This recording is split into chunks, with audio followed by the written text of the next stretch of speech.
Hi everyone, I'm Chad with Hollow. Today we're going to talk about idioms.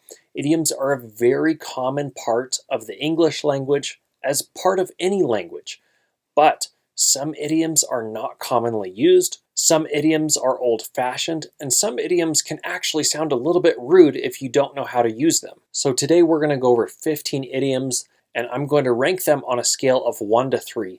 1 being the lowest or the worst, 3 being the highest or the best. So hopefully this will help you know which idioms you can use in your English conversations day to day. First, a blessing in disguise. A blessing in disguise is something that seems bad at first, but actually ends up being a very good thing. I would rank this as a 3. It's very useful, very common.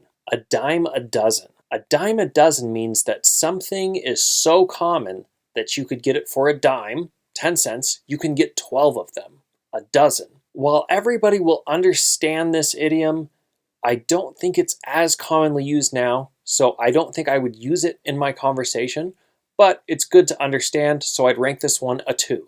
Beat around the bush. This means to avoid what you're saying. You're not saying something directly. You're going about it in an indirect way. Maybe it's uncomfortable to say. Maybe you don't want to hurt somebody's feelings, but this one also a 2. I would understand it, but I probably wouldn't use it. Better late than never. This is a phrase that you can use when you're late or you're behind for something, and it's better to be late than to not go at all. This one's a 3, very commonly used. Break a leg. This is an old-fashioned idiom mostly used for people who are performing in something, but it means to have fun, have a good time. I just don't think it's very commonly used anymore. It's a bit old-fashioned. I'd rank this one a 1. Call it a day. You can use this one when you decide to stop working on something for the day. We're going to call it a day. We're going to say that the day for this project or whatever we're working on is over. So if you're studying or if you're at the office and you're finishing up and you're just going to say, you know what, we're going to call it a day.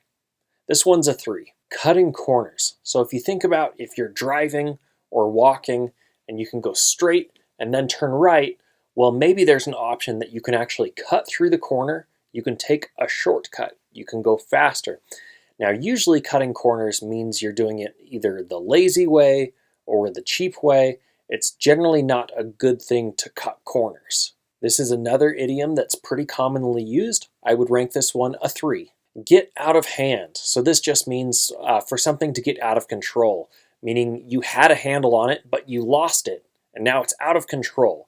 This one, very common, also a 3. Give someone the benefit of the doubt.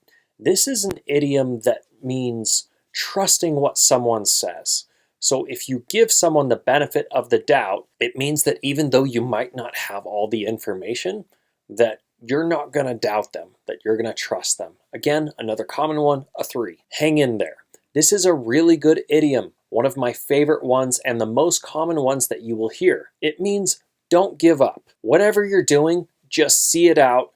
Keep going a little bit longer. If someone's going through a hard time, if they're struggling at school or work, you can say, hang in there. It'll be okay. Even though things might be getting difficult, just hang in there. Just survive. Just keep going any way that you can. Don't give up. This one's definitely a 3, a really good one to use. Hit the sack. This is an idiom that means to go to sleep. Basically, somebody says that they're going to go to bed, they're tired, they're wiped out, I'm going to hit the sack. This one not quite as common as some of the other idioms that we've gone over today, so I'm going to give this one a 2. It's not rocket science. So that basically means that it's not extremely complicated, it's not difficult, but this one's a little bit sarcastic.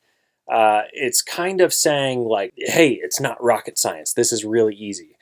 And this one I would give a 1 because it can be quite rude depending on how you use it. I would recommend not using this one.